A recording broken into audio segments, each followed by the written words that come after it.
సొదొమ గొమొర్రాలను దేవుడు అగ్ని చేత కాల్చి భస్మం చేశాడు, వినాశనం చేశాడు.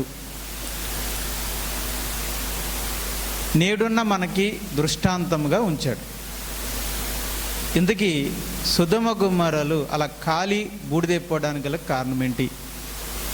దేవుని యొక్క ఉగ్రత వారి మీదకి రావడానికి గల కారణం ఏంటి అనంటే, అసలైన కారణం, మొదటి కారణం దుర్మార్గుల యొక్క కామ వికారమైన నడవడి అని. దుర్మార్గుల యొక్క కామ వికారమైన నడవడి.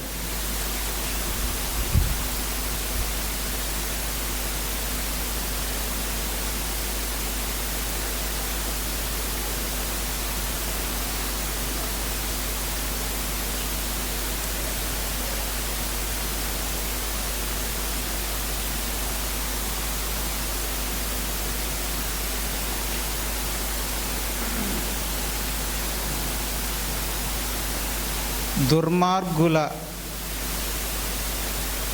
కామ వికారమైన నడవడి, ఇది కారణం.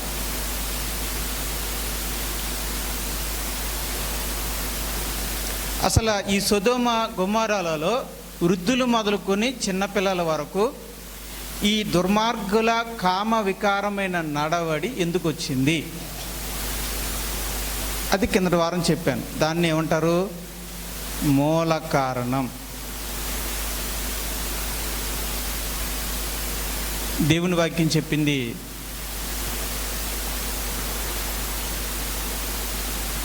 ఆహార సమృద్ధి,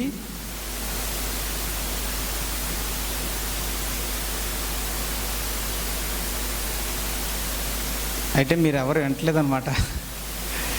సుఖస్థితి, నిర్విచారం.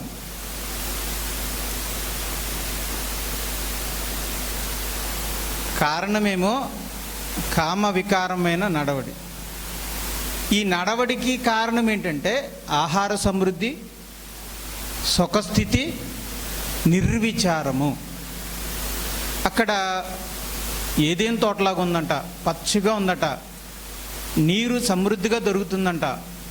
అందువల్ల పంటలు బాగా పండి ఆహారం సమృద్ధిగా లభిస్తుంది. వాటిని వ్యాపారం చేసి అమ్ముకుంటే లాభాలు వస్తాయి, మంచి ఇండ్లు కట్టుకోవచ్చు, మంచి సౌకర్యాలు పొందుకోవచ్చు. అందువల్ల వాళ్ళు ఆహారం సమృద్ధిగా ఉంది, ధనం సమృద్ధిగా ఉంది, సౌకర్యాలు సమృద్ధిగా ఉన్నాయి. కనుక వాళ్ళకి ఏం లభిస్తుంది? సుఖస్థితి. ఇక ఆహారం గురించి కానీ, ఇంట్లో వస్తువుల గురించి కానీ, ఉండడానికి ఇల్లు గురించి కానీ, కట్టుకోవడానికి బట్టల గురించి కానీ, పిల్లలకి ఫీజుల గురించి కానీ, పిల్లకి పెళ్లి చేయడానికి కట్నం గురించి కానీ ఎటువంటి విచారాలు లేవు. నిర్విచారం అంటే ఏ విచారము వాళ్ళకి లేవు. నిజంగా దేవుడు ఎంత మంచి స్థితి ఇచ్చాడండి వాళ్ళకి. కొదువు లేని స్థితి, సమృద్ధి అయిన స్థితి. సాధారణంగా భూమి మీద ఉన్న ఏ వ్యక్తి అయినా ఏ స్థితిని కోరుకుంటాడు? ఈ స్థితినే కోరుకుంటాడు. ఒకటి, ఆహార సమృద్ధి ఉండాలి. 2, సుఖస్థితి ఉండాలి. 3, నిర్విచారము ఉండాలి. మనం ఇవే కోరుకుంటాం, అది ఉంటే చాలు అనుకుంటాం. కానీ సొదొమ గొమొర్రాలకి మనకంటే ముందుగానే ఆ సమృద్ధి అయిన స్థితి, సుఖవంతమైన స్థితి, నిర్విచారమైన స్థితిని దేవుడు అనుగ్రహించాడు. కానీ అవి ఏం చేశాయి? వాళ్ళలో ఏం తీసుకొచ్చాయి? చెప్పండి, ఏం తీసుకొచ్చాయి? చెప్పాలా? గర్వము. వాళ్ళలో ఏం తీసుకొచ్చాయంటే గర్వం, మదం, మందం, ఇంకా మత్తు, కామం, భోగం,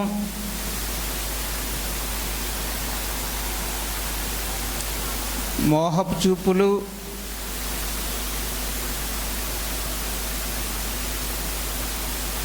తర్వాత సోమరితనం, ఇది నేను చెప్పలేదండి. కానీ ఈ సమృద్ధి అనే స్థితిలో మందం అంటే సోమరితనమే. మందం వచ్చిందంటే ఏంటి అర్థం? సోమరితనం. ఓకే.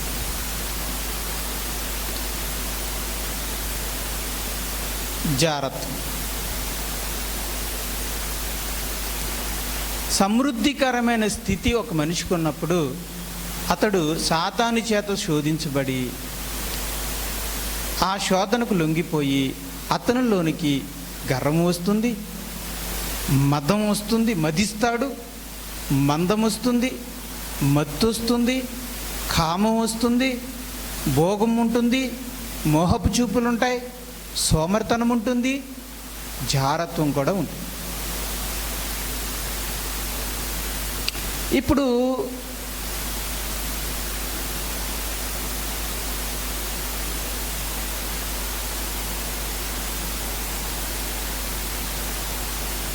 ఇవన్నీ మన ఆత్మీయ జీవితానికి మేలుకరమా హానికరమా?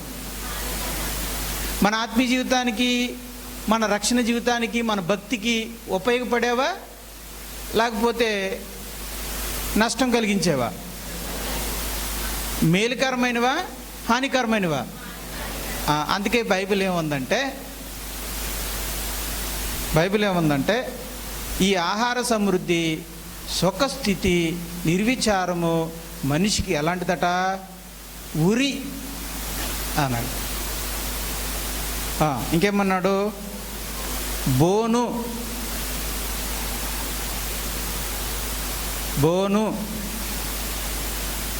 ఇంకమ్మా ఆటంకం,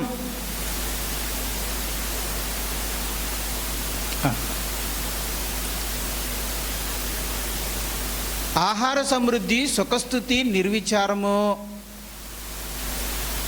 మనలోనికి గర్వము, మదం, మందం, మత్తు, కామం, భోగం, మోహపు చూపులు, సోమరితనము, జారత్వాన్ని తీసుకొస్తే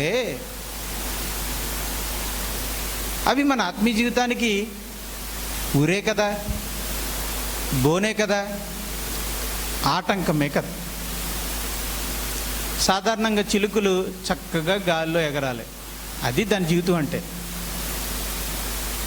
కానీ వేటగాడు వేసిన 4 గింజలకి ఆశపడి ఆ ఉచ్చులో పడిపోదు. వేటగాడు దాన్ని పట్టేసుకుంటాడు, తీసుకెళ్ళి ఏం చేస్తాడు? పంజరంలో పెట్టేస్తాడు.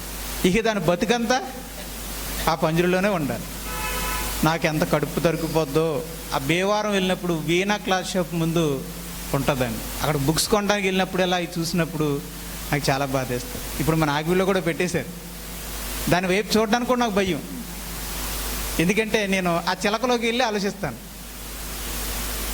ఆ చిలకలోకి వెళ్ళి నేనే చిలకను అనుకో, ఇక నా బతుకు అంతా ఏంటి అమ్మా, ఇక పంజరమే నా బతుకు. ఎగరడానికి ఉండదు, బయటికి వెళ్ళడానికి ఉండదు. అమ్మో మూసేసినట్టు ఉంటుంది. అమ్మో దాని బతుకంతా అంతే కదా అనిపిస్తుంది. అది చేసుకున్న పాపం వల్ల ఏంటంటే 4 గింజలకి ఆశపడి ఈ జీవితకాలం అంతా బందీ అయిపోవాలి. బోను సాతాను యొక్క బంధకాల్లో జీవించాలి. బోను, అది సాతాను యొక్క బోను, మనల్ని బంధించడానికి సాతాను వేసిన బోను, మన ఆత్మీయ జీవితం ముందుకు వెళ్ళడానికి ఆటంకం, మనల్ని ఆత్మీయంగా చంపేసే ఉరి. ఒక మనిషికి ఉరేస్తే ఏమవుతాడు? చచ్చిపోతాడు. అలాగే సాతాను కూడా ఈ ఆహార సమృద్ధి, సుఖస్థితి ద్వారా మనిషికి ఉరేసి చంపేస్తారు.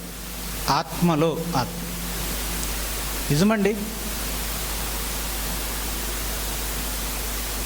సరిపడినంత ఆహారం, సరిపడినంత స్థితి, చాలినంత స్థితి ఉన్నంతకాలం చాలామంది విశ్వాసులు మంచి విశ్వాసులుగా ఉంటారండి. వాళ్ళ జీవితాల్లో దేవుడు ఆశీర్వదించాక సమృద్ధి అయిన ఆహారం, సుఖవంతమైన జీవితం, విచారం లేని జీవితం అనుగ్రహిస్తాడండి. దేవుడు అనుగ్రహిస్తాడండి, ఆయన ఆశీర్వాదం అది. అయితే ఆ ఆశీర్వాదం పొందాక చాలామంది విశ్వాసులు విశ్వాసంలో సన్నగిలిపోవడం, మెల్లగా పాపంలోకి జారిపోవడం, ఆ తర్వాత సంఘాన్ని, విశ్వాస జీవితాన్ని విడిచిపెట్టి భ్రష్టులైపోవడం అనేది మనం చూస్తాం. మీరు చూడొచ్చు, నా పరిశీలనలో కూడా ఒక మంచి భక్తుడు ఉన్నాడు. చాలా భక్తుడు. ఆయన ఎంత మంచి విశ్వాసం అంటే ఆయనది నిష్కలంకమైన హృదయం, తగ్గింపు కలిగిన హృదయం, దీనత్వం కలిగిన హృదయం. ఆయన ఇల్లు చాలా చిన్నది, ఒక చిన్న పాక లాంటిది అనమాట. చాలా పాక, చిన్ని పాక లాంటిది. ఏం పెద్ద 2 గదులు ఉంటాయి అంతే, ఒక వంటగది, ఒక రూమ్. ఎప్పుడైనా ఉదయాన్నే 5ంటికి నిద్రలేస్తే, ఒకవేళ అక్కడ ఎవరైనా 5ంటికి వెళ్ళి ఎవరైనా వారి ఇంటికి వెళ్తే అక్కడ ప్రార్థన, ఆయన గారి ప్రార్థన వినపడేది. ఆయన గారి ప్రార్థన వినపడుతుంది అనమాట. అంత మంచి ప్రార్థనాపరుడు. ఉదయాన్నే 1 గంట సేపు దేవునిలో ప్రార్థనలో గడిపి కానీ బయటికి వచ్చేవాడు కాదట ఆయన.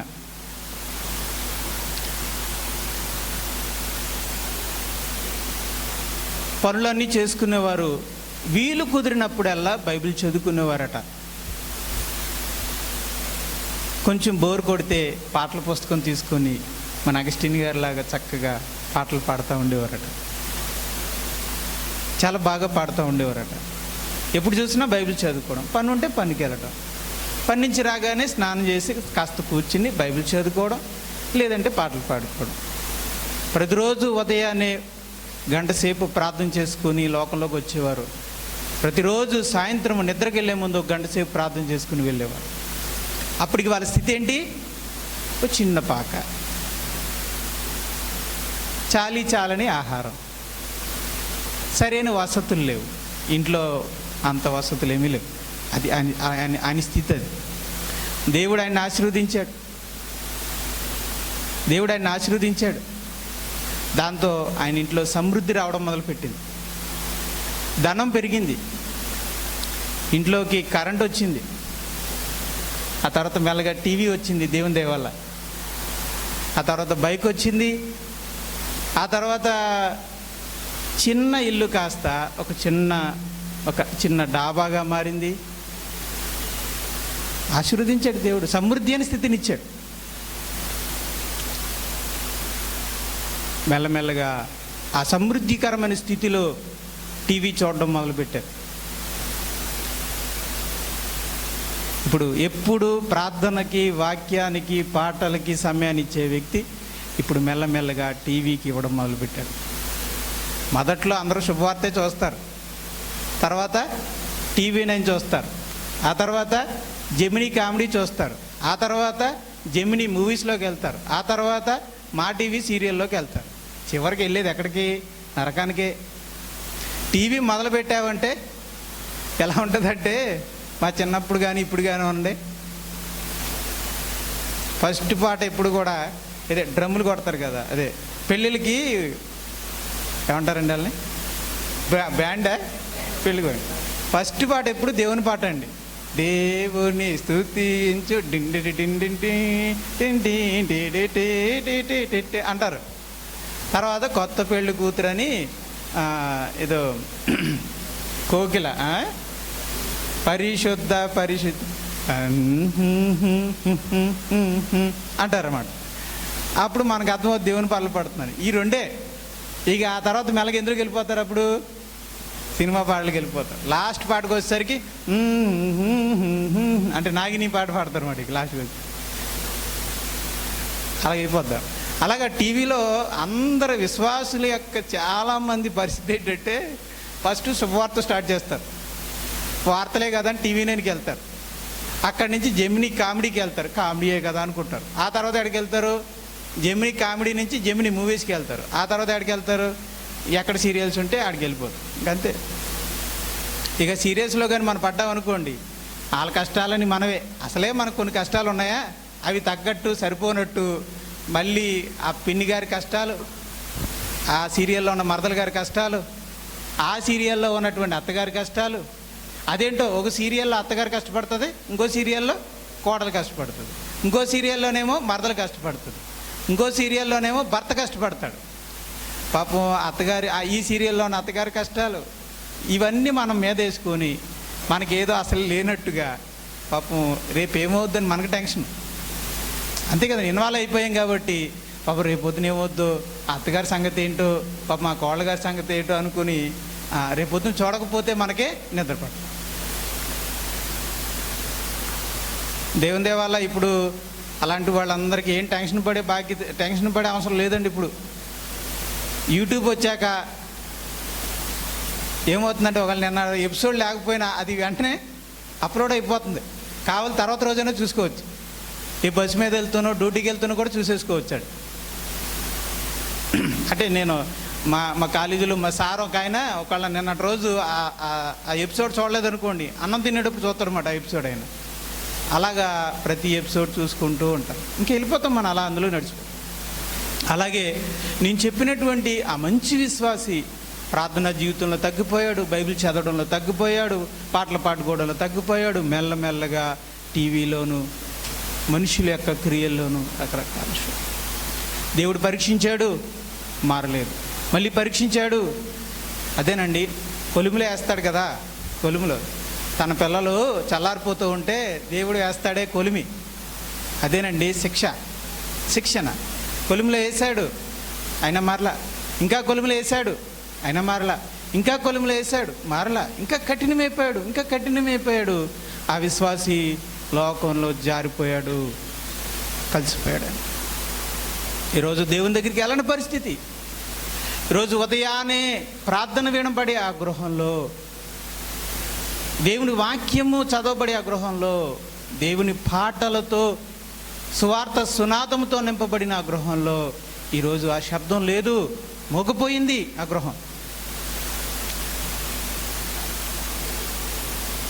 సమృద్ధి దీని అంతటికి కారణం ఏంటి? ఆహార సమృద్ధి, సుఖస్థితి, నిర్విచారం. చాలామంది పేదవారిగా లేనప్పుడే ఆత్మీయంగా ఉంటారండి. ఈ మూడు ఇచ్చాక దేవునికి దూరం అయిపోతారండి. ఎక్కువ శాతం అదేనండి. అంటే మీరే అంటున్నారు కదండి బ్రదరు, దేవుడే ఇస్తున్నాడని. అవును, దేవుడే ఇస్తున్నాడు. ఆహార సమృద్ధి, సుఖస్థితి, నిర్విచారము, ఇది ఎవరిస్తారు? ఈ ఆశీర్వాదం ఎవరిస్తారు? దేవుడే ఇస్తాడు. ఎవరిస్తారు? దేవుడే. దేవుడు ఇచ్చి పరీక్షిస్తాడు ఎలా ఉంటాడా అని.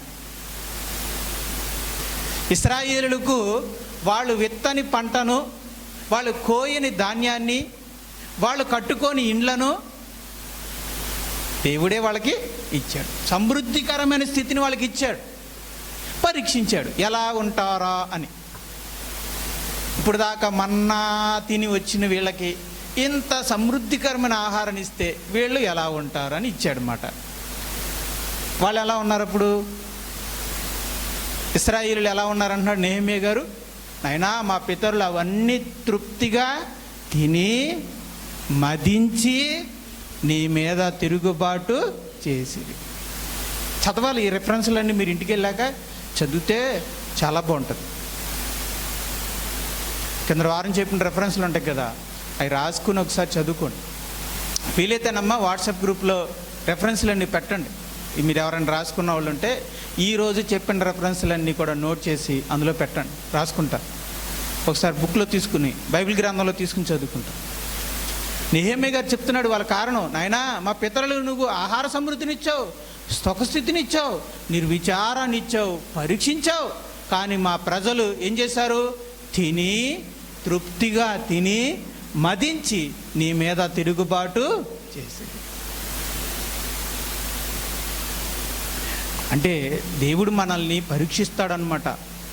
ఈ సమృద్ధికరమైన స్థితిలో, ఈ ఆశీర్వాదంలో ఇవి తింటూ నన్ను మర్చిపోతాడా ఏంటి, లేదా నన్ను గుర్తుపెట్టుకుంటాడా లేదా, నిలబడతాడా లేదా, పడిపోతాడా లేదా అని పరీక్షిస్తాడు. అంటే మన ప్రేమ, మన భక్తి, మన విశ్వాసం, మన యొక్క ఆత్మీయ జీవితం నిజమైందే, బలమైందే అని నిరూపించడానికి దేవుడు పరీక్షిస్తాడు. దానికి మనం ఏం చేయాలి?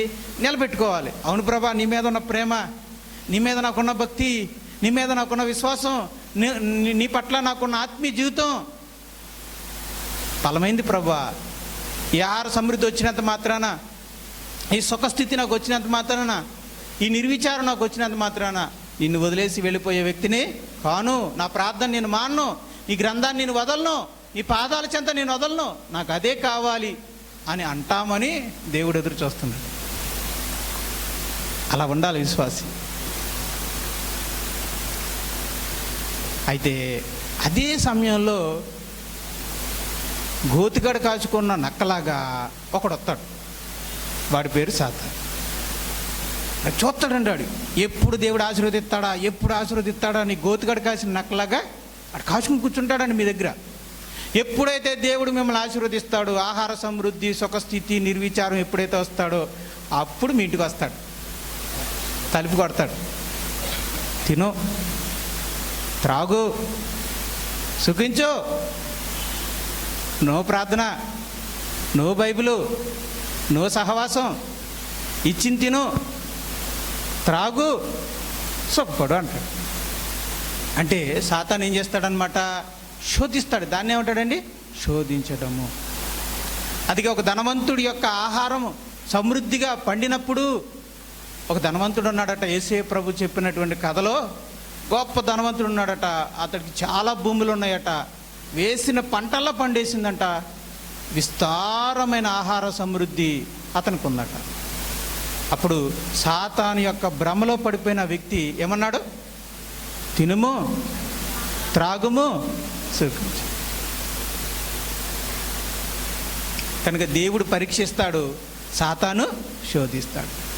దేవుడు పరీక్షించేది ఉత్తమమైన విశ్వాసి అని నిలబెట్టడానికి, సాతాను శోధించేది మనల్ని దేనికి, సాతాను మనల్ని నిరుత్సాహపరచడానికి, కిందకు లాగేయడానికి, బోన్లో వేసేయడానికి, ఆటంకపరచడానికి, ఉరి వేసేయడానికి సాతాను మనల్ని శోధిస్తాడు. చాలామంది అండి ఆహార సమృద్ధి నిజంగా వాళ్ళకంటే, నిజంగా ఇక్కడున్న వాళ్ళు ఎవ్వరం కూడా మనం వాళ్ళకంటే గొప్పవాళ్ళు ఏం కాదు.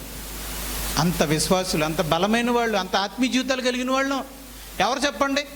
గంటసేపు ప్రార్థన చేసేవాళ్ళు ఉదయాన్నే 5ంటికి లేచి, ఖాళీ కుదిరితే బైబిల్ పట్టుకుని, ఖాళీ కుదిరితే పాటలు పాడుకునే వాళ్ళు ఇంత మీలో ఎంతమంది ఉన్నారు కదండి?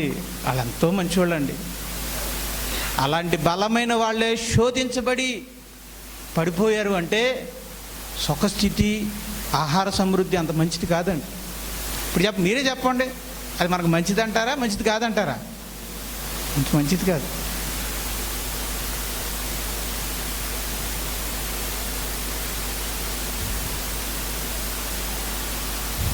అందుకే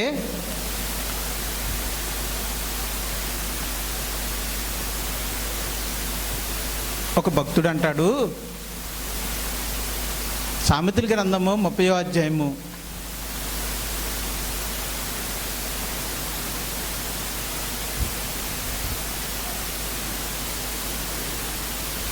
7వ ఇవాళ వాక్య పఠనం చదవండి అన్న. 30వ అధ్యాయం 7వ వచనం. దేవా, 7వ వచనము, 8వ వచనము, 9వ వచనం చదవండి. దేవా, దేవుడా, నేను నీతో 2 మనవులు చేసుకొనుచున్నాను. ఒక భక్తుడు దేవునికి ప్రార్థన చేసి అడుగుతున్నాడు, ఏమని? నేను నీతో 2 మనవులు చేసుకొనుచున్నాను. నేను చనిపోక ముందు వాటిని నాకు అనుగ్రహింపుము. వ్యర్థమైన వాటిని, అబద్ధములను నాకు దూరముగా నుంచుము. పేదరికమునైనను ఐశ్వర్యమునైనను నాకు దయచేయకము. తగినంత ఆహారము నాకు అనుగ్రహింపుము. Very good, very good. ఇప్పుడు ఈయన ఏమంటున్నాడు? ధనస్థితి వద్దు, ఇంకోటి పేద స్థితి వద్దు. మరి నాకేమివ్వు అమ్మా? సరిపడా. ఆహా, మనం ఇప్పుడు అసలు ఆహార సమృద్ధి వల్లే అంతా మనం అంటున్నాం, చూసారా? ఆహార సమృద్ధి వల్ల ఉన్న ప్రమాదం ఏంటో ఆయన గ్రహించాడు కనుక దేవుణ్ణి ఏమని అడుగుతున్నాడంటే, నాకు ఆహార సమృద్ధి వద్దు, అడుగు తినే పరిస్థితి కూడా నాకు వద్దు. మరి నాకేమివ్వు? సరిపడా ఆహారాన్ని తినే స్థితి నాకు దయచేయి అడుగుతున్నాడండి ఈయన. అని అంటాడు. ఎందుకెలా అడుగుతున్నానంటే, ప్రభువా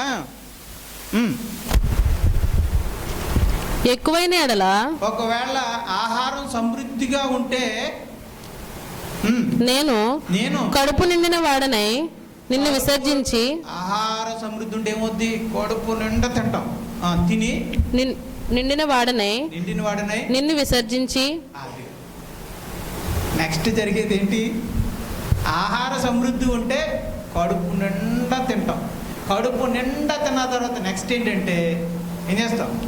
దేవుణ్ణే వదిలేస్తాం. యెహోవా ఎవడని అందునేమో, యెహోవా ఎవడు అని అందునేమో, లేక బేదనై దొంగిలి నా దేవుని నామమును దూషింతునేమో దాసుని గూర్చి. కాబట్టి ఆహార సమృద్ధి వల్ల నాకు ఎక్కువై ఆహార సమృద్ధి వల్ల కడుపు నిండితే నైనా నిన్ను వదిలేసి నువ్వెవడవే అనే గర్వాన్ని, అంటే దేవుణ్ణి ఎవడో నువ్వు నాకు అక్కర్లేదులే అంటున్నాడంటే అతనిలోకి ఏమొచ్చినట్టు? గర్వం వచ్చింది. అది పైన అక్కడే ఉంది కదా, గర్వము, మదము, మందము, మత్తు, కామం, భోగం, మోహపు చూపులు, సోమరితనం, జారత్వం. ఈ లక్షణాలన్నీ దేని వల్ల వస్తాయి? ఆహార సమృద్ధి, సుఖస్థితి, నిర్విచారం వస్తాయి. అందుకే ప్రభువా నాకు ఈ మూడు వద్దు, అలా నీ అడుక్కునే స్థితి కూడా నాకు వద్దు, కానీ నాకు సరిపడా స్థితి నాకు దయచేయి. కనుక ఇప్పుడు మనం దేవుడి నుండి ఏ స్థితి కోరుకోవాలి చెప్పండి? ఏ స్థితి కోరుకోవాలి? సరిపడా స్థితి.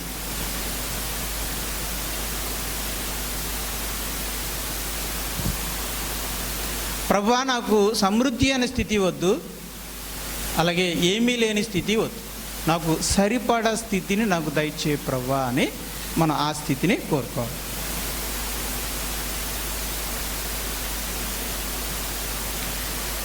రైట్.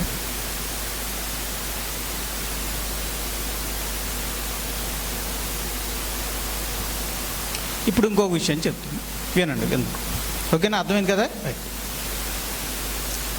ఇప్పుడు దేవుడు మిమ్మల్ని ఆశీర్వదించి సరిపడ స్థితిలోనే ఉన్నారు, సామాన్యంగానే జీవిస్తున్నారు, సరిపడ ఆహారము, సరిపడ వస్త్రాలు, సరిపడ ఇల్లు, చక్కగా ఉన్న దాంట్లో చిన్నగా బతుకుతున్నారు. కానీ దేవుడు మిమ్మల్ని ఆశీర్వదించాడు. దేవుడు మిమ్మల్ని ఆశీర్వదించాడు, మీకు ధన సమృద్ధిని, ఆహార సమృద్ధిని మీకు దయచేశాడు. మరి అప్పుడు ఎలా? మీ వ్యాపారాన్ని ఫలింపజేశాడు, లేకపోతే మీ ఉద్యోగాన్ని దీవించాడు, లేకపోతే మీకు ఏదో మొత్తం మీద ప్రభుత్వం వల్ల దేని వల్ల మొత్తానికి అదృష్టం అంటారు చూసారా, అలాగే అదృష్టం తలుపు తట్టి దేవుని కృప వల్ల మీరు ధనవంతులయ్యారు. ధన సమృద్ధి, ఆహార సమృద్ధి అనేది మీకు వచ్చింది. ఇప్పుడు ఏం చేస్తారు? రైట్. ఇక్కడ ఒక పాయింట్ మీకు చెప్తాను చూడండి, చదివి మీకు అప్పుడు చెప్తాను. కీర్తనలు ఉంటుంది చూడండి, కీర్తనలు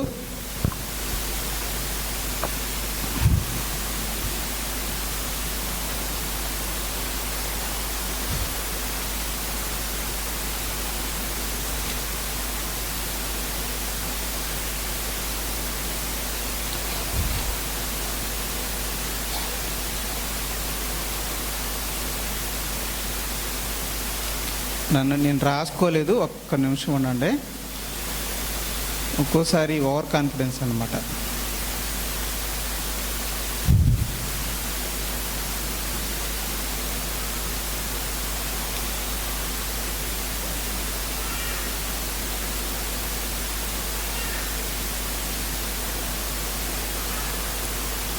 అరవై 62వ కీర్తన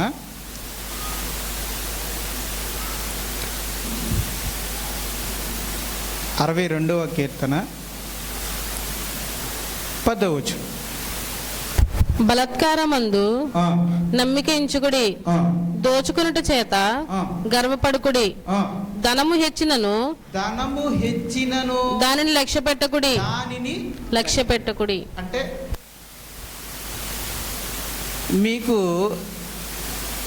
మీరు సరిపడే స్థితిలో ఉన్న మిమ్మల్ని దేవుడు ఆశీర్వదించి మీకు ఏ స్థితి ఇచ్చాడు? ఏ స్థితి ఇచ్చాడమ్మా? ధన స్థితి ఇచ్చాడే అనుకో. బైబిల్ చెప్తుంది దానిని లక్ష్య పెట్టకు.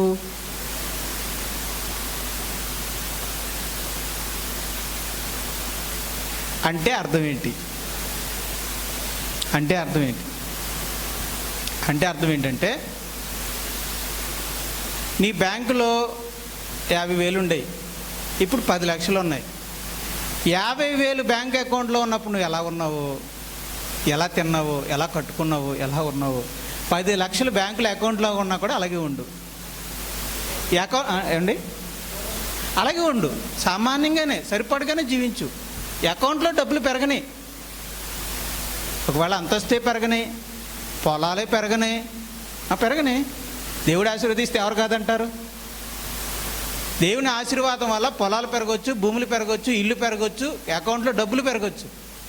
కానీ నువ్వు మాత్రం అలాగే ఉండు. నీ ఇంట్లో ఒక చిన్న గదిలో, నీ చిన్న ఇంట్లో నీకంటూ ఒకప్పుడు అంతకుముందు ఎలా ఉన్నావో ఇప్పుడు అలాగే. అంటే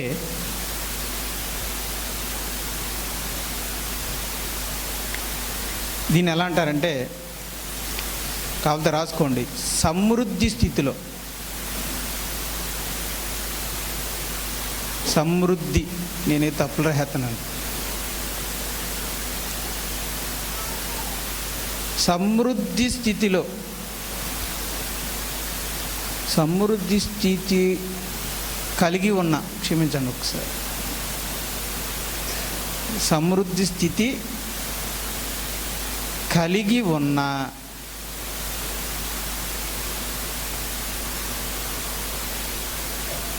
సాధారణ స్థితిలో జీవించాలి. అంటే సరిపడ స్థితిలో ఉన్నప్పుడు ఎలా సాధారణంగా జీవించామో, ఇప్పుడు సమృద్ధి అనే స్థితిని దేవుడు మనకి ఇచ్చినా దాన్ని మనం లక్ష్య పెట్టకూడదు. మన యొక్క జీవిత ప్రమాణాలను పెంచకూడదు అన్నమాట. సాధారణ స్థితిలోనే ఉండిపోవాలి. అంటే అంతకుముందు సాధారణ స్థితిలో మనం ఉన్నప్పుడు ఎలా ఉన్నామో, ఇప్పుడు సమృద్ధి అనే స్థితిలో కూడా మనం అలాగే ఉండాలి. ఇటు అలా ఉంటారా అండి అని అంటారా? ఉంటారు. అలాంటి వాళ్ళకి ఎగ్జాంపుల్ చెప్పనా? అలాగే లోకస్తులు ఉండరు. లోకస్తులు ఎందుకు ఉంటారు? డబ్బు పెరిగినప్పుడు వాళ్ళ జీవిత ప్రమాణాలు కూడా ఏం చేస్తారు? పెంచుకుంటారు. కానీ ఆత్మీయులు, ఈ విషయాన్ని గ్రహించిన ఆత్మీయులు మాత్రం ఉంటారు. ఏదంటే ఒక ఉదాహరణ ఇవ్వండి అంటారా?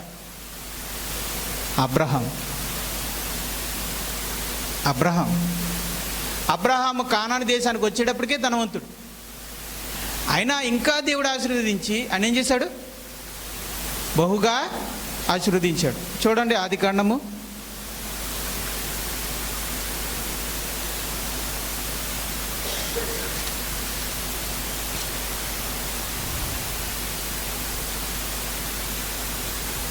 13వ అధ్యాయము 2వ వచనం. అబ్రహాము వెండి బంగారములు పశువులు కలిగి బహు ధనవంతుడై ఉండెను. దేవుడి ఆశీర్వాదం. దేవుడు ఆశీర్వదిస్తే అబ్రహాం గారికి ఏ స్థితి వచ్చింది? ఏమైపోయాడు ఆయన? వెండి బంగారము పశువులు దాసులు కలిగినటువంటి బహుధనవంతుడైపోయాడు. దాన్ని ఏ స్థితి అంటారు? సమృద్ధి అనే స్థితి ఇచ్చాడు. ఆయన దగ్గర బంగారం ఉంది. ఎన్ని కేజీలు ఉందో? అవునండి, అబ్రహాం గారి దగ్గర బంగారం ఉంది, అబ్రహాం గారి దగ్గర వెండి ఉంది, పశువులు ఉన్నాయి, దాసులు ఉన్నారు, డబ్బు ఉంది, దాచు వెనకాలు ఉన్నాయి. ఇంతకీ ఆయన ఎలా బ్రతికాడు అది చూద్దామా? ఇంతకీ ఈ వెండి, ఇంత బంగారం, ఇంత పశువులు, ఇంత దాసులు కలిగిన అబ్రహాం గారు ఎలా బ్రతికారు అది మనం చూద్దాం. చూడాలి, మనం చదవాలి. హెబ్రీయులకు రాసిన పత్రిక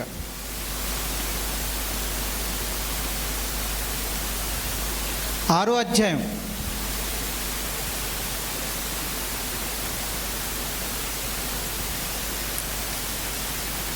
11వ అధ్యాయం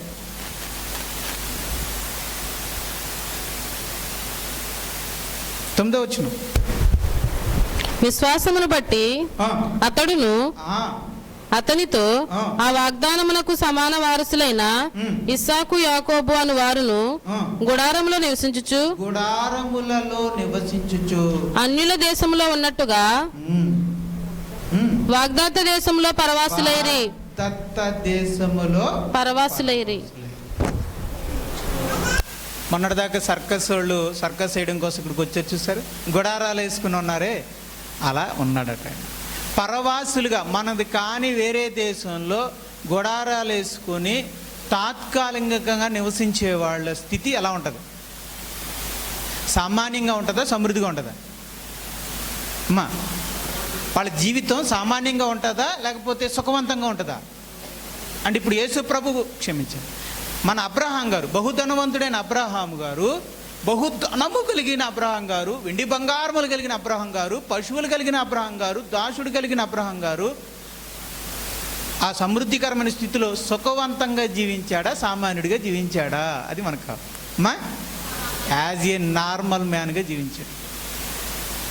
ఆఫ్కోర్స్ అయ్యొచ్చు, డబ్బు నాకు ఉండొచ్చు, వెండి నాకు ఉండొచ్చు, బంగారం నాకు ఉండొచ్చు, దాసులు నాకు ఉండొచ్చు, పశువులు 3 మంది ఉండొచ్చు. అఫ్కోర్స్ నేను మాత్రం ఒక సామాన్యుడిగానే జీవిస్తాను. నా ఇల్లు గుడారంగానే ఉంటుంది. మా ఆవిడ కూడా చెప్పాను, అమ్మ నీవు కూడా గుడారంలోనే ఉండు. శారమ్మ గారు కూడా సామాన్యంగానే జీవించింది. అదేంటండి, మనకింత ఆస్తి ఉంది, మనకింత పలుకుబడి ఉంది, ఇంత ధనం ఉంది, ఏంటి సామాన్యమైన జీవితం, ఆ సుఖవంతమైన జీవితాన్ని మనకి ఎందుకు ఇవ్వట్లేదు మీరు మాకు అని శారమ్మ గారు ఏమీ అనలేదు, అబ్రహాం గారు కూడా ఏమీ కోరుకోలేదు. ఇది నిజమా? చూద్దాం, ఆదికాండము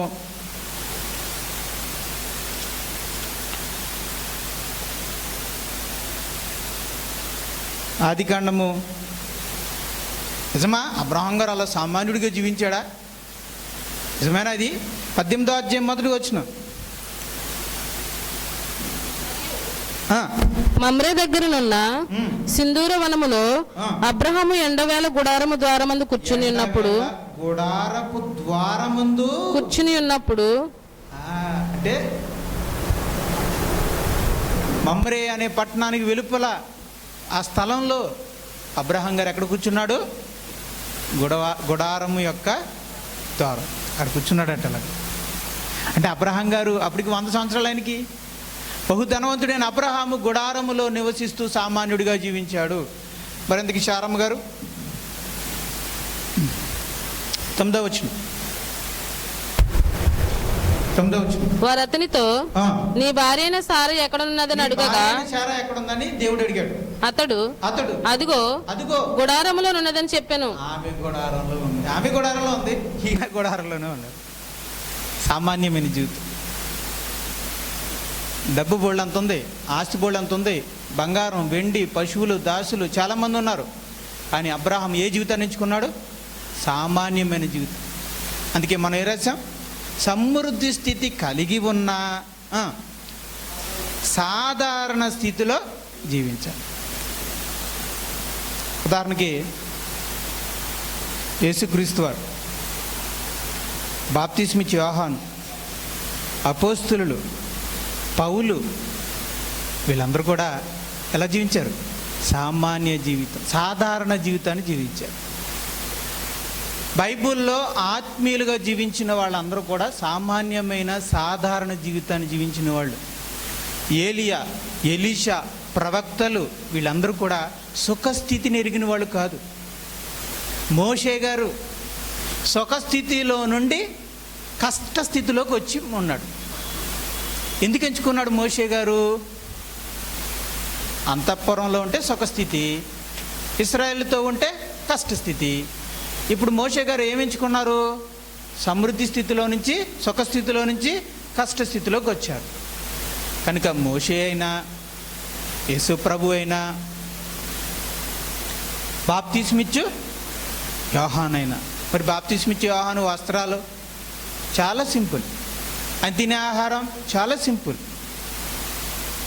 అపోస్తులు సాధారణ జీవితం, అపోస్తుడైన పౌలు జీవితం సాధారణ జీవితం. కనుక పితరులు కానీ, ప్రవక్తలు కానీ, దైవజనులే కానీ, యేసుక్రీస్తు వారే కానీ, క్రొత్త నిబంధనలో ఉన్న బాప్తిస్మిచ్చి యోహానే కానీ అపోస్తులే కానీ, అపోస్తులైన పౌలే కానీ ఏ స్థితిలో ఉన్నారు? అలా సాధారణ స్థితిలోనే జీవించారు. కనుక ఆత్మీయులు ఎప్పుడూ కూడా సాధారణ జీవితాన్ని కలిగి ఉండాలి. కోర్స్ దేవుడు ఆశీర్వదించి సమృద్ధి స్థితి వెనకాల ఉండొచ్చు, బ్యాంకులో డబ్బులు పెరగచ్చు, మన బీరువాలో బంగారం పెరగచ్చు, మన ఆస్తి పెరగవచ్చు. అయినప్పటికీ మన జీవిత ప్రమాణం ఎప్పుడు కూడా ఎలా ఉండాలి? సామాన్యంగా సాధారణంగా ఉంటే మంచిదని బైబిల్ చెప్తుందండి. ఉంటే మంచిది. అంటే మన ముందున్న విశ్వాసులే కదా మనకి మాదిరి. వాళ్ళు నడిచిన నడకలోనే కదా మనం నడవాలి. వాళ్ళకి కలుగున్నా సరే సామాన్యంగా జీవించారు, ఆత్మీయులుగా ఉండగలిగారు. అలా అయితే మనం కూడా అలాగే నడుద్దాం. మన ప్రభువైన యేసుక్రీస్తు వారు కూడా ఏ స్థితిని ఎంచుకున్నారు? సామాన్య స్థితిని ఎంచుకున్నారు. మనకు అపోస్తుల బోధ అందించిన అపోస్తులు కూడా ఏ స్థితిని ఎంచుకున్నారు? సామాన్య స్థితిని ఎంచుకున్నారు. కనుక మనం కూడా సామాన్యమైన సాధారణమైన స్థితిని ఎంచుకుంటే మంచిది. ఈ అబ్రహాము కడుపున ఇంకొక ఆయన పుట్టాడు, మనవడు. ఆ మనవడు కూడా దేవుడు ఆశీర్వదించి బహుధనవంతుడిగా చేశాడు. వాడేం చేశాడు? ఓదారంగు వస్త్రములు, ఆహార సమృద్ధి, సుఖస్థితిలో ప్రతిరోజు సుఖపడుతూ వచ్చాడు. ఆయన ఇంటి ముందు ఒక పేదవాడు ఉన్నాడు. ఆయనది ఒక సామాన్య జీవితం, ఎవరన్నా పెడితే తినే జీవితం ఆయనది. ఇద్దరూ చనిపోయారు. ఒక ఆయనేమో నరకంలోకి వెళ్ళిపోయాడు, అగ్నిజ్వాలలో బాధపడుతున్నాడు. ధనవంతుడు అగ్నిజ్వాలలోకి వెళ్ళిపోయాడు. సామాన్య జీవితాన్ని జీవించిన వాడేమో సుఖస్థితిలో ఉన్నవాడేమో పాతాళానికి వెళ్ళిపోయాడు. కష్టస్థితిలో ఉన్నవాడేమో పరదేశంలోకి వెళ్ళిపోయాడు, నెమ్మది పొందుతున్నాడు. అప్పుడు అక్కడ ఈ ధనవంతుడు అబ్రహాం కనపడ్డాడంట. ఆయనకి ఆ పాతాళం నుంచి చూస్తే అబ్రహాం కనపడ్డాడంట. నా తండ్రి అయిన అబ్రహామా, నా ఎందుకు కనికరపడి ఇదిగో ఒక నీటి చుక్క బిందువు నా కోసం పంపించవా అని అడిగాడట. నాయనా, అంత అవకాశం ఇక్కడ లేదు నాయనా, అలా పంపడానికి ఇక్కడ రూల్స్ ఒప్పుకోవు నాయనా అని చెప్పాడు. మీరు గమనించారా? ఆయన ధనవంతుడే, పాతాళంలో బాధపడేవాడు ధనవంతుడే, పరదేశంలో ఉన్నత స్థితిలో కూర్చున్నవాడు ధనవంతుడే. ఆయన ఇంకా బహుధనవంతుడు, ఈయన ధనవంతుడే. పాతాళంలో ఉన్నవాడు ధనవంతుడే, కానీ అబ్రహాము బహుధనవంతుడు. మరి అదేంటి? ఆయన పరదేశంలోను, ఈయనేమో పాతాళంలో ఎందుకు ఉన్నారు? అక్కడికే చెప్తున్నా. బహుధనవంతుడై ఉండి కూడా సామాన్య స్థితిలో జీవించాడు ఆయన. ఇతడు ధనవంతుడై ఉండి కూడా ఏ స్థితిలో జీవించాడు? సుఖస్థితి. చెప్పండి, ఏ స్థితి? సుఖస్థితిలో అనుభవించాడు. అది చెప్పాడండి బైబిల్లో. లోకసువార్త 16వ అధ్యాయం.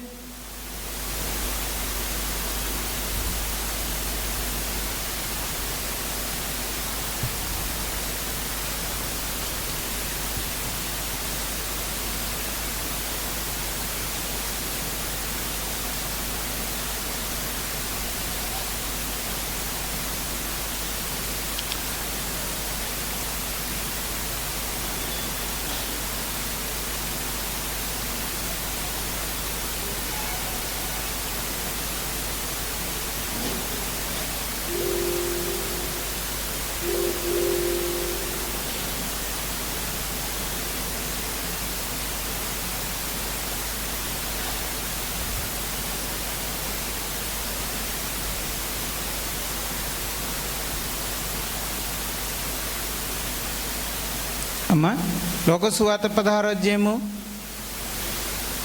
25వ వచనం. అందుకు అబ్రహాము, కుమారుడా, నీవు నీ జీవితకాలమందు నీకు ఇష్టమైనట్లు సుఖము అనుభవించితివి. అలాగుననే లాజరు కష్టము అనుభవించినని జ్ఞాపకం చేసుకునుము. నీవేమో నీ జీవితకాలం అంతా నీకు ఇష్టమైనట్టు సుఖస్థితిని అనుభవించావు. లాజరు కష్టాన్ని అనుభవించిన వాడేమో, కష్టాన్ని అనుభవించిన లాజరేమో పరదేశంలో ఉన్నాడు. సుఖస్థితిలో జీవించిన వాడేమో పాతాళములో బాధపడు. నన్ను బ్యాటరీ ఛార్జింగ్ పెట్టలేదు నాన్న, ఊడిపోయింది చూడండి.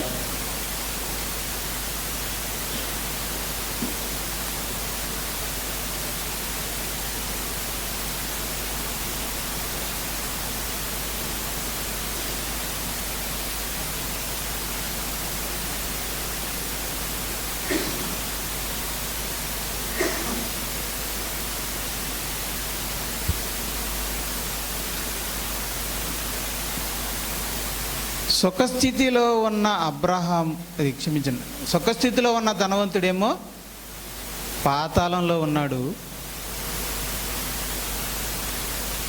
కష్టస్థితిలో ఉన్నటువంటి లాజరేమో పరదేశిలో ఉన్నాడు. ఇంకోటి చెప్తాను, సొలొమోను మీ అందరికీ తెలుసు. ఆయన ఏ స్థితిలో జీవించాడు? దేవుడు ఆయనకి ఏ స్థితి ఇచ్చాడు? సమృద్ధి స్థితిని ఇచ్చాడు. ఆయన ఎలా జీవించాడు?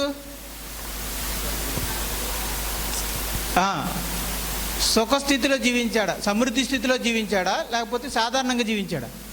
సమృద్ధిగా తిన్నాడండి. రోజుకి 8 ఎడ్లంట, మేకలంట, గొర్రెలంట, నెమళ్ళంట, ఆ మాసం ఈ మాసం, పీత మాసం ఆ మాసం, ప్రతిరోజు డైలీ ఉండాలి. దుప్పులు ఉండాలి, లేళ్ళు ఉండాలి.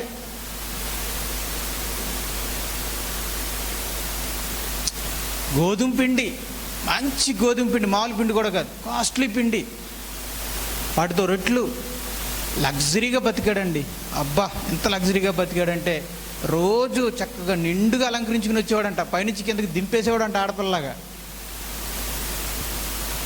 ఆయన వస్త్రాలు. మరి యేసుప్రభు చెప్పాడు కదండి, అద్భుతంగా అలంకరించుకునేవాడంట ఆయన. యేసుప్రభు కూడా చెప్పాడు, సొలొమోను అలంకరించుకున్నట్టుగా దేవుడు పువ్వుల చేత అలంకరిస్తున్నాడు అని అన్నాడు. అంటే సొలొమోను గారు అద్భుతంగా అలంకరించుకునేవాడు, చాలా లగ్జరీగా సుఖవంతమైన జీవితాన్ని జీవించాడు. రైట్. సుఖస్థితి దేనికి కారణమవుతుంది? మతం. మతం దేనికి కారణమవుతుంది? కామం. చూడండి ఒకసారి సొలొమోను గారి గురించి మనం చూద్దాం. రాజులు 2వ గ్రంథము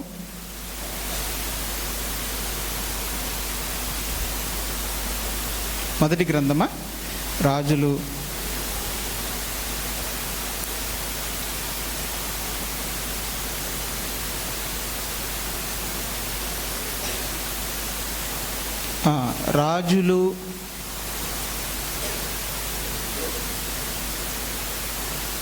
11వ అధ్యాయం. రాజుల 1 గ్రంథం 11వ అధ్యాయం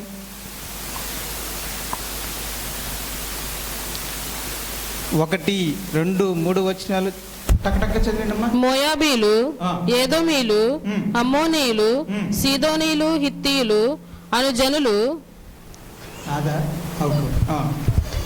మీ హృదయములను తమ దేవతలతో త్రిప్పుదురు గనుక వారితో సహవాసం చేయకూడదనియు వారిని మీతో సహవాసం చేయనీయకూడదనియు యెహోవా ఇశ్రాయేలులకు సెలవిచ్చి ఉన్నాడు.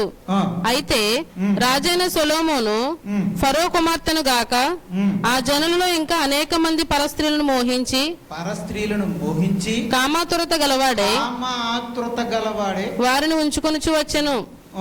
అతనికి 700 మంది రాజకుమార్తెలైన భార్యలను 300 మంది ఉపపత్నులను కలిగి ఉండిరి. అతని భార్యలు అతని హృదయమును త్రిప్పివేసిరి. ఆహార సమృద్ధిగా సుఖస్థితి, నిర్విచారం, ఈ 3 ఉన్నాయి. ఎవరికి? సొలొమోను గారికి. చెప్పండి, ఏ ఉన్నాయి? ఆహార సమృద్ధి, సుఖస్థితి, నిర్విచారం. ఇవి ఉండి కూడా సామాన్యంగా జీవించాడా, సమృద్ధిగా జీవించాడా? ఇచ్చింది ఇచ్చినట్టుగా హ్యాపీగా జీవించాడు. మదించాడు, కామించాడు, ఇష్టం వచ్చినట్టుగా పెళ్లి చేసుకున్నాడు. వాళ్ళందరూ ఏం చేశారు? ఆయన హృదయాన్ని తిప్పేశారు. ఎవరి వైపు నుంచి తిప్పేశారు? జీవం గల దేవుని వైపు నుండి విగ్రహారాధన వైపు తిప్పేశారు. ఈరోజు సొలొమోను గారు ఎక్కడ ఉంటారో కూడా డౌటే మరి. ఈరోజు మహాజ్ఞాని, బైబిల్ గ్రంథంలో అనేక పుస్తకాలు రాసినటువంటి వాడు చివరి కాలంలో త్రిప్పివేయబడ్డాడు. కారణం భార్యలు. ఇంత భార్యలు ఎక్కడి నుంచి వచ్చారు? కామానికి కారణం మతం, మతానికి కారణం ఆహార సమృద్ధి, సుఖస్థితి, నిర్విచారం. అవి ఉండడంలో తప్పులేదు, కానీ సమృద్ధి స్థితి ఉన్నా తప్పులేదు. కానీ దానిలో కూడా మనం ఏం చేయాలి? సామాన్యులుగా జీవించాలి. కానీ సొలొమోను కారణం అది. సొలొమోను పతనానికి కారణము, మూల కారణం అది విశ్వాసి పతనానికైనా, సమాజం యొక్క పతనానికైనా, మనుషుల యొక్క దుర్మార్గ ప్రవర్తనకు కారణం ఎప్పుడు ఒక్కటే మూల కారణం. వెనక్కి వెళ్ళి చూసుకుంటే సమృద్ధి, ఆహార సమృద్ధి, సుఖస్థితి, నిర్విచారము ఎక్కడైతే ఉంటాయో అక్కడ పతనం ఉంటుంది. అది తెలిసిన అబ్రహాములండి భయభక్తులు కలిగిన వారు ఏం చేశారంటే, దేవుడు ఆ స్థితి ఇచ్చిన, అమ్మ బాబాయ్ నాకు ఆ స్థితి వద్దు, అది నాకున్నా సరే నేను సామాన్యంగా బతుకుతాను. యేసుక్రీస్తు వారు, అపోస్తులు, ప్రవక్తలు, దైవజనులు, మోసే, అపోస్తుడైన పౌలు గారు కూడా లేకేం కాదు, అందులో చాలామందికి ఉంది. యేసు ప్రభుకు లేదనుకోండి, పేదోడు అనుకోండి, అలానే అందరూ పేదోళ్ళు కాదండి. ప్రవక్తలు అందరూ పేదోళ్ళు ఏం కాదు, అబ్రహాం గారేం పేదోడేం కాదు, అందులో కూడా గొప్ప ధనవంతులు ఉన్నారు. కానీ సామాన్యులకు ఎందుకు బతికించారంటే, సామాన్య జీవితం క్షేమం, దేనికి?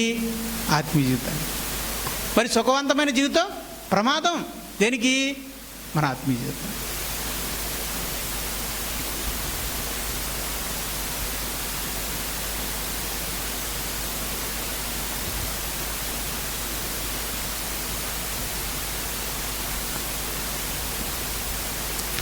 లోకసు వార్త 12వ అధ్యాయము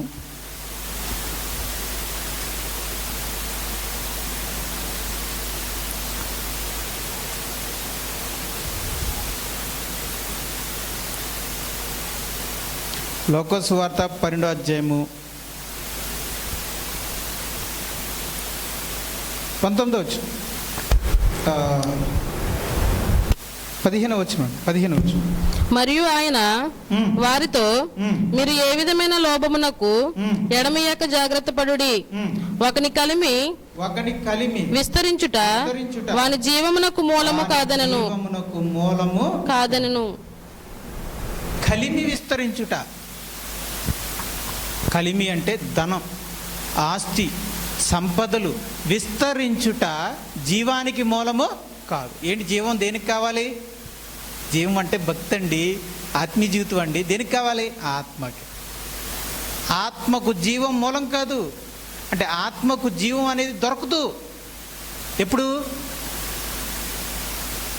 కలిమి విస్తరిస్తే ప్రాణానికి సుఖం. కాబట్టి 19వ వచనం చూడండి. నా ప్రాణముతో ప్రాణమా, అనేక సంవత్సరములు విస్తారమైన ఆస్తి నీకు సమకూర్చబడి ఉన్నది, సుఖించుము, తినుము, త్రాగుము. ఇప్పుడు మీకు ఇక్కడ చెప్తాను చూడండి. ఇప్పుడు ఇదేంటిది? కలిమి. కలిమి అంటే సమృద్ధి, సమృద్ధి స్థితి. సమృద్ధి స్థితి ప్రాణానికి ఏం తీసుకొస్తుంది? సుఖం. సమృద్ధి స్థితి దేనికి సుఖం? ప్రాణానికి సుఖం. కానీ మనకి ప్రాణం అంటే శరీరం అండి. ఇక్కడ ప్రాణం అంటే శరీరం, అంటే శరీరానికి సుఖం. మరి మనకు శరీరమే ఉందా? ఆత్మ కూడా ఉంది కదా. కానీ ఆత్మకు మాత్రము జీవానికి మూలం కాదు. అంటే జీవం ఉండదు, జీవాన్ని కోల్పోతాం అని అర్థం. జీవాన్ని ఏం కోల్పోతాం? జీవం కోల్పోతాం. జీవం కోల్పోతాం అంటే ఆత్మీయతను కోల్పోతాం.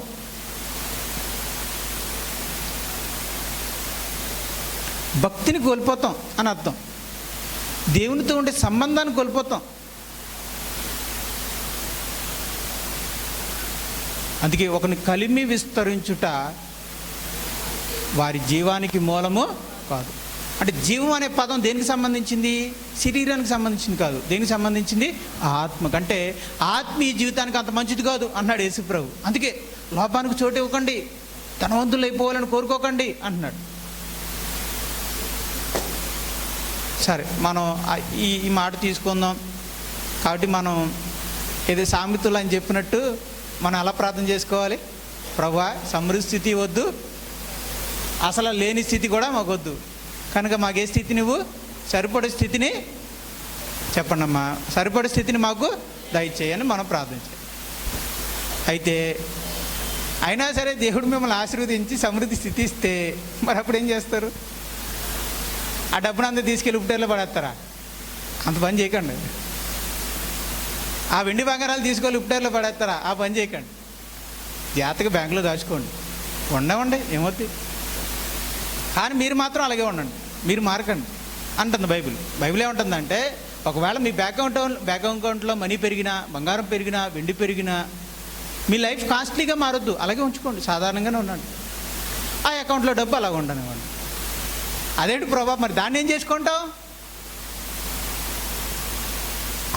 దాన్ని ఏం చేసుకోండి. మరి ధనాన్ని ఎందుకు కూర్చాలి? పిల్లల కోసం, పిల్లల భవిష్యత్తు కోసం కూర్చాలి. ధనం ఎందుకు బ్యాంకులో ఉండాలి? ధనం ఎందుకు, బంగారం ఎందుకు బ్యాంకులో ఉండాలి? బీరువాలు ఎందుకు మనం దాయాలి?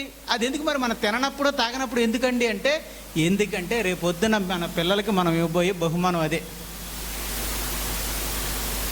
మన కొరకు మనం ఆస్తిని సమకూర్చుకోకూడదట, మన పిల్లల కోసం మనం ధనాన్ని సమకూర్చాలట. చూద్దాం. కొరింథీయులకు రాసిన 2వ పత్రిక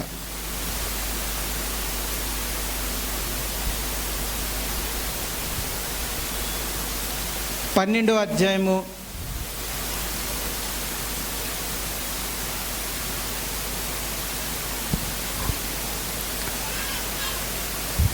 14వ వచనం. ఇదిగో అమ్మా చదువు. ఇదిగో 2 కొరింథీ 12:14.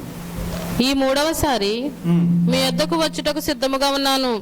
వచ్చినప్పుడు మీకు భారముగా నుండను.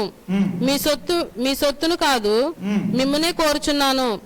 పిల్లలు తల్లిదండ్రుల కొరకు కాదు, పిల్లలు తల్లిదండ్రుల కొరకు కాదు, తల్లిదండ్రులే పిల్లల కొరకు ఆస్తి కూర్చతగినది కదా, కూర్చతగినది కదా. పిల్లలు తల్లిదండ్రుల కోసం ఆస్తి సంపాదిస్తారా? చెప్పండి, చెప్పండి. కాదు కదా. తల్లిదండ్రులే పిల్లల కోసం ఆస్తిని సమకూర్చాలి. కనుక ఆస్తి వస్తున్నప్పుడు ఆస్తి రావాలని మనం ఆశపడకూడదు, మనకు ఆ మనసు కూడా ఉండకూడదు. అయినా మనం వ్యాపారం చేయాలి, అయినా మనం ఉద్యోగం చేయాలి, అయినా సరే మనం కూలి పనికి వెళ్ళాలి, జాగ్రత్త పెట్టుకోవాలి. ఆస్తి వస్తుందనుకోండి, ఆ ఆస్తిని మన కోసం కూర్చుకోకూడదు, మనం అనుభవించేయకూడదు. మనం అలాగా అనుభవించాం. ఎందుకని? సామాన్యంగా బ్రతకమన్నాడు కనుక తినొద్దు అంటున్నాడు, తాగొద్దు అంటున్నాడు, అనుభవించొద్దు అన్నాడు. మరి నేను తినకపోయి నా పిల్లలకి పెట్టకపోయి మరి ఎందుకు ప్రభా అదంటే, ఆయన భవిష్యత్తులో మీ పిల్లల కోసం దాన్ని నుంచో అన్నాడు. మరి నా కోసం, నీ కోసం ఇక్కడేం వద్దు, పరలోకంలో కూర్చుకో అన్నాడు. మన కోసమేమో తల్లిదండ్రులేమో తమ కోసం పరలోకంలో కూర్చుకోవాలి, పిల్లల కోసమేమో భవిష్యత్తు కోసం కూర్చాలి. అంటే తల్లిదండ్రులు దీని ప్రకారంగా తమకంటూ పేరట ఏమీ వేసుకోకూడదా? అంతే కదా అర్థం. మన పేరట ఏమీ ఉంచుకోకూడదు, మన కోసం అని అనుకోకూడదు. ఒకవేళ మన పేరు మీద ఉన్న బ్యాంకు మన పేరు మీద అయితే ఎత్తారు, 3 సంవత్సరాలు ఉన్న పిల్ల కోసం ఎవరు కదా. ఒకవేళ అకౌంట్లో డబ్బులు ఉన్నా అది మనది అనుకోకూడదు. ఏమనుకోవాలి? రేపు నా పిల్లల భవిష్యత్తు కోసం అనుకోవాలి. మరి మన కోసం ఎక్కడ దాచుకోవాలి? యేసు ప్రభు చెప్పాడు కదా, మీకోసం ఈ భూమి మీద ధనమును కూర్చుకోవాలి. మరి ఎక్కడ కూర్చుకోవాలి? పరలోకంలో కూర్చుకోవాలి. మన కోసమేమో పరలోకంలో కూర్చోాలట, పిల్లల కోసమేమో అకౌంట్లో కూర్చోాలి, బ్యాంకులో కూర్చుకోవాలి. అబ్రహాము ఉదాహరణ చెప్తానని చెప్పి ముగించారు. సమృద్ధికరమైన స్థితిలో ఉండి కూడా సామాన్యమైన స్థితిలో బ్రతికిన వ్యక్తి ఎవరు? అమ్మా అబ్రహాం. మరి అబ్రహాం గారు గుడారాలు వేసుకుని బ్రతికేశాడు కదా. మరి ఆ వెండి అనుభవించలేదు, ఆ బంగారాన్ని అనుభవించలేదు, ఆ డబ్బుని తినలేదు, ఆ పశువుల్ని తినలేదు, ఆ దాసుల్ని వాడుకోలేదు. మరి ఇంతకీ ఆయన కూర్చుకొని ఆ ధనవంతటిని ఏం చేశాడు? చూడండి, ఆదికాండము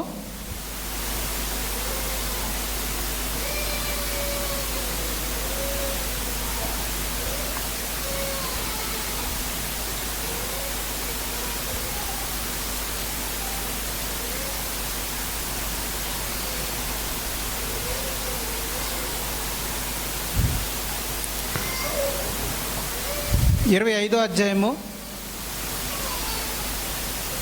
ఒరేనన్నా ఒక్క 5 నిమిషాలు రా, ఒక్క 5 నిమిషాలు కాముగుండు, ముగించేస్తాను. 25వ అధ్యాయము. రే నవజీవనం, ఒక్క 5 నిమిషాలు సైలెంట్గా ఉండరా, ముగించేస్తాను. 25వ అధ్యాయము 5వ వచనం. అబ్రహాము తనకు కలిగినది యావత్తు. అక్కడ బిస్కెట్ ప్యాకెట్ ఉంటుంది, ఒకటి ఇవ్వండి, లోపల ఆపుతాడు. అబ్రహాము తనకు కలిగినది యావత్తు ఇస్సాకుకు ఇచ్చెను. అంటే తాను తినక కూర్చిన ఆస్తినంతా అబ్రహాం ఏం చేశాడు? తన తర్వాత తన వారసుడైన ఇస్సాక్కి ఇచ్చాడు. ఇప్పుడు నేను అడుగుతున్నాను, మరి ఇస్సాక్ ఏమైనా లగ్జరీగా బతికాడా? లేదు. మరి ఆయన ఏం చేశాడు? సామాన్యంగానే జీవించి తనకున్న ఆస్తినంతా ఎవరికి ఇచ్చాడు? మళ్ళీ పితరుల నుండి మనం ఏం నేర్చుకోవాలి చెప్పండి. ఆస్తిని కోచాలా కూర్చకూడదా? దేవుడు ఆశీర్వదిస్తే ఆస్తిని కోచాలా కూర్చకూడదా? సంపాదించవచ్చు, కూర్చోచ్చు. కానీ మనం మాత్రం అలా జీవించాలి, సామాన్యంగా జీవించాలి. మరి కూర్చుంది అంతటిని ఏం చేయాలి? భవిష్యత్తు తరానికి అందించాలి. అంతే. 10 ఎకరాలు సంపాదించామనుకోండి, అది అలా ఉంచాలి అంతే. ఆ 10 ఎకరాలని నెక్స్ట్ వాళ్ళకి ఇచ్చేయాలి, వాళ్ళు నెక్స్ట్ వాళ్ళకి ఇచ్చేయాలి. అలా ఇచ్చుకుంటూ వెళ్ళిపోవాలి తప్ప దాన్ని ఎవరు కూడా తినరు. వీలైతే ఇప్పుడు మన తాతగారు ఉన్నారు, మా నాన్నగారికి ఇచ్చినప్పుడు దాన్ని 11 చేశారనుకోండి, నేను వీలైతే 12 చేయాలి తప్ప నా తర్వాత నా కొడుకు 13 చేయాలి. అలాగే వెళ్ళిపోవాలి, పెంచుకుంటూ వెళ్ళాలి తప్ప తగ్గించుకోవడం. అదవుతుందండి. మా తాతగారు ఒకవేళ వాళ్ళ కొడుక్కి ఒక 10 ఎకరాలు ఇచ్చాడు అనుకోండి, దాన్ని 5 చేసి నాకు ఇచ్చాడు అనుకోండి, దాన్ని నేను 3 చేసి నా కొడుకు ఇచ్చాను అనుకోండి, దాన్ని 2 చేసి 1 తర్వాత ఒకటికి ఇచ్చాడు అనుకోండి, నాడు 1 చేసి ఆ తర్వాత లేకుండా చేశాడు అనుకోండి, అది సరైన విధానం కాదు. చాలామంది చూసారా ఈ రోజులు? అందుకునేనండి ఆడపిల్లల్ని ఇవ్వట్లేదంట ఆస్తున్నా సరే. రీసెంట్ ఇన్ఫర్మేషన్, ఆస్తున్నా ఇవ్వట్లేదంట, మాకు ఉద్యోగం కావాలంటున్నారట. ఎందుకని? వీడికి ఉద్యోగం లేకుండా ఆస్తి మీద కూర్చున్నాడు అనుకో, ఈ ఆస్తులను కూడా ఏం చేస్తున్నారు? కరగతీసేస్తున్నారు.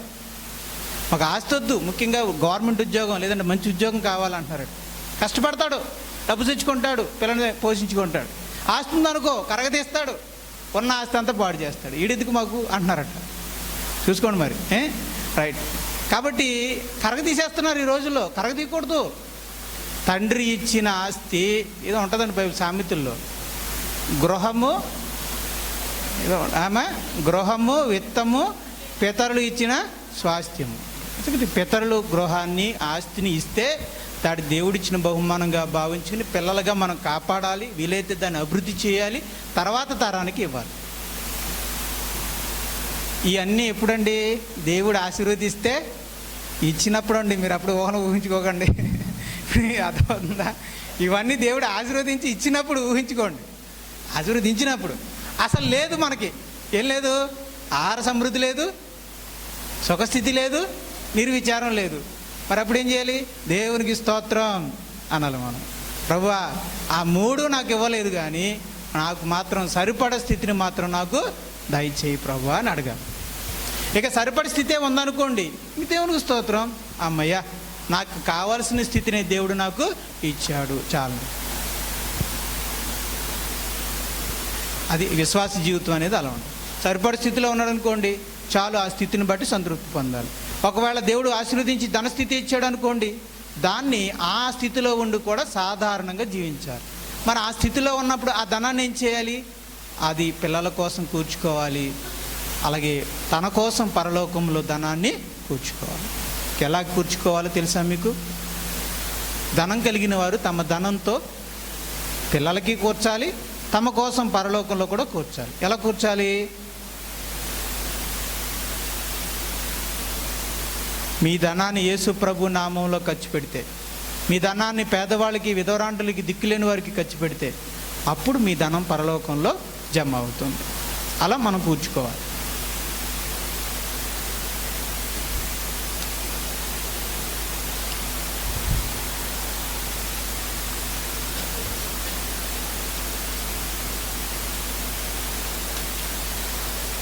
ఒకసారి మనం చూద్దాం.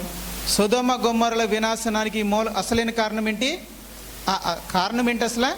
దుర్మార్గపు కామ వికార నడవడి. దానికి మూల కారణం ఏంటి? ఆహార సమృద్ధి, సుఖస్థితి, నిర్విచారం. రైట్. మరి వాటికి కారణం ఏంటి? అది వాటి వల్ల ఏమొస్తాయి? గర్వము, గర్వము, మదము, మందము, మత్తు, కామం, భోగం, మోహపు చూపులు, సోమరితనం, జారత్వం వస్తాయి. కాబట్టి ఇవి ఆత్మీయ జీవితానికి ఏంటి? ఉరి, బోను ఆటంకం. రైట్. దేవుడు సమృద్ధి స్థితిలోకి మనం తీసుకొచ్చాడంటే ఏం చేస్తున్నట్టు? మనల్ని పరీక్షిస్తున్నట్టు. రైట్. అదే సమయంలో సాతాను మనల్ని ఏం చేస్తుంది? శోధిస్తాడు. కాబట్టి విశ్వాసి అయిన వాడు సమృద్ధి స్థితిలోనికి వచ్చినప్పుడు ఏం చేయాలి? సమృద్ధి స్థితి కలిగి ఉన్నా ఎలా ఉండాలి? సామాన్యమైన స్థితిలోనే జీవించాలి. కాబట్టి ఇప్పుడు మనం ఏ స్థితిని కోరుకోవాలి? సంపన్న స్థితిని కాదు, లేమి స్థితిని కాదు, సరిపడే స్థితిని మనము కోరుకోవాలి. ఒకవేళ దేవుడు మనకి సమృద్ధికరమైన స్థితిని ఇచ్చినా మనం సామాన్య స్థితిలోనే జీవించాలి. మరి కూడబట్టిందంతా ఏం చేయాలి? మన పిల్లల కోసం సమకూర్చుకోవాలి. మరి మన పేరటన పరలోకంలో కూడా కూర్చుకోవాలి.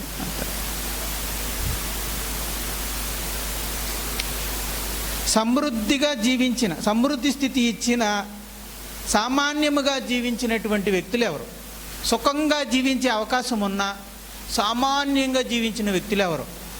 అబ్రహాము, ఇస్సాకు, యాకోబు, మోషే గారు, ప్రవక్తలు, పితరులు, యేసుక్రీస్తు వారు, బాప్తిస్మిచ్చు యోహాను, అపోస్తలులు, అలాగే చివరిగా పౌలు గారు. వీళ్ళందరూ కూడా సమృద్ధి స్థితి ఇస్తే సమృద్ధిగా బతికేసి పతనం అయిపోయిన వాళ్ళు ఎవరో?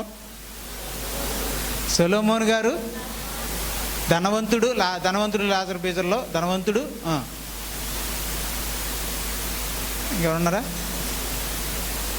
అమ్మా? ఇశ్రాయేలీలు. అసలు ఈ మూలపాటానికి హీరోలు హీరోయిన్లు ఎవరో? సొదొమ గొమొర్రా. మరి వాళ్ళు కూడా ఇలా కదా. సమృద్ధికరమైన స్థితిని ఎవరికి ఇచ్చాడు? సొదొమ గొమొర్రాలు కూడా ఇచ్చాడు. ఇచ్చినప్పుడు వాళ్ళు ఏం చేశారు? ఆహార సుఖస్థితిలోకి వెళ్ళిపోయారు. కనుక వీళ్ళు కారణం. దేవునికి స్తోత్రములు. మనకి చాలా, మన ఆత్మీయ జీవితానికి చాలా అవసరమైన మాటల్ని తన పరిశుద్ధ గ్రంథం ద్వారా మనకి అనుగ్రహించిన మరి దేవుడే మనకు అనుగ్రహించాడని నమ్మితే ఆమెను చెప్పండి.